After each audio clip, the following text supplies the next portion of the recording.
আমার মেয়ে খেলতে গিয়ে হঠাৎ করে পড়ে যায়, পড়ে গিয়ে তার একটা জুতো ছিঁড়ে যায়। সেই জুতো ছেঁড়ার পরে সে এতটা কান্না শুরু করে দিয়েছে, বলছে মা আমার জুতো ছিঁড়ে গেছে, আমাকে এক্ষুনি জুতো কিনে দাও। আমি বললাম বাবা তোমার তো অনেক জুতো আছে, একটা জুতো ছিঁড়েছে তো কি হয়েছে, আরও জুতো আছে তুমি সেইগুলো পরো। বলছে না আমি জুতো কিনবো, এক্ষুনি কিনবো। মেয়ের জেদের জন্য আমরা তো তাড়াতাড়ি করে ব্যারেজে চলে আসলাম রাত্রেবেলা, যেহেতু আমার বরের 5টার পরে ছুটি হয় সেই জন্য 5টার পরে আমরা চলে এসেছি বাজারে। বাজারে এসে প্রথমেই যেটা আমি খেয়েছিলাম ফুচকা, আমার মেয়েকে বললাম দাঁড়াও শোনা আমরা একটু খাওয়া দাওয়া করি তারপরে তোমার জুতো কিনে দেবো। তারপরে প্রথমে ফুচকা খাওয়ার পর তারপরে আমার মেয়ে বলছে মা তাড়াতাড়ি চলো। আমি বললাম দাঁড়াও বাবা আর একটু মোমো খেয়ে নিই তারপরে যাব। তারপরে মোমো খাওয়ার পর এদিকে আমার বর দেখছি এসে এগরোল খাচ্ছে, যেহেতু আমি এগরোল একদমই পছন্দ করি না সেই জন্য আমার বর খাচ্ছে আর আমার মেয়ে খাচ্ছিল। তারপরে খাওয়া দাওয়া শেষ করে এই দিকে চলে এসেছি জুতো কেনার জন্য। জুতো কিনতে এসে আমার মেয়ে তো সব জুতো পছন্দ হচ্ছে, ও যেটাই দেখছে সেটাই ওর পছন্দ, ও যেটাতেই হাত দিচ্ছে বলছে মা আমি এটাই নেব।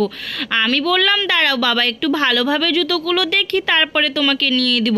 আমার মেয়ে তো কারো কথা শুনছে না, সব জুতোগুলো টেনে টেনে বের করছে, বের করে ওই দাদুটার কাছে নিয়ে গিয়ে বলছে আমাকে এইটা নিয়ে দাও, আমাকে এইটা দাও, আমাকে ওইটা দাও, এরকম বলছে। তারপর আমি বললাম দাঁড়াও তুমি একটু শান্ত হয়ে দাঁড়াও, আমি তোমাকে দেখছি কোন জুতোটা ভালো লাগছে সেটা আমি তোমাকে নিয়ে দেব। তারপরে মেয়ে তো আমার কোনো কথাই শুনলো না, মেয়ে বলছে আমি এই জুতোটাই নিব। এত পছন্দ করার পর দেখো কতগুলো জুতো নামিয়েছে, সবগুলো জুতো দেখার পর এই জুতোটা তার ভীষণ পছন্দ হয়েছে। তারপর মেয়ের যখন জুতো কেনা শেষ হলো তখন আমি চলে আসলাম বিউটি পার্লারে। বিউটি পার্লারে এসে বললাম আমার দেখছি ভুরুগুলো অনেকটা বেরিয়ে গেছে, তাই একটু ভুরুগুলো তুলছিলাম। তোলার পর যেহেতু অনেক দিন ধরে ভুরু তুলছি না সেই জন্য অনেকটা ভুরু বেরিয়ে গেছে আর অনেকটা ব্যথা পাচ্ছিলাম, কারণ মাঝে মাঝে যদি ভুরু তোলা হয় তাহলে অতটা লাগে না, যেহেতু এত বৃষ্টির ওয়েদার কোথাও বাইরে বেরোনোই যায় না। যেহেতু আজকে সুযোগ পেয়েছি মেয়ের আবদারে আসার, তাই ভাবলাম আমিও একটু আমার ভুরুটা তুলে নিই। তারপরে এখান থেকে তোলার পর চলে আসলাম আমরা এখানে অ্যাকোরিয়ামের মাছ কেনার জন্য।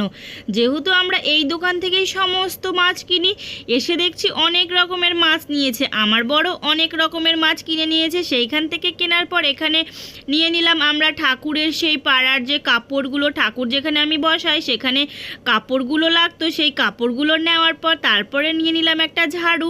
ঝাড়ুটা তো আমার দরকার, সেই জন্য ঝাড়ু নেওয়ার পর ঘরে এসে দেখতে পাচ্ছ কত জিনিস নিয়েছি। এদিকে তো আমার মেয়ে এসে এসে জুতোটা আবার খুলে দেখছে, এদিকে আমরা মুদিখানা বাজার করেছি। তারপরে আমার বড় কী সব নিয়েছে, অনেক কিছু নিয়েছে যেগুলো আমি দেখিনি, যখন ভুরু তুলতে গেছিলাম তখন নিয়েছিল। সমস্ত কিছু নিয়ে চলে আসলাম ঘরে। তো ভিডিওটা তোমাদের কেমন লাগলো অবশ্যই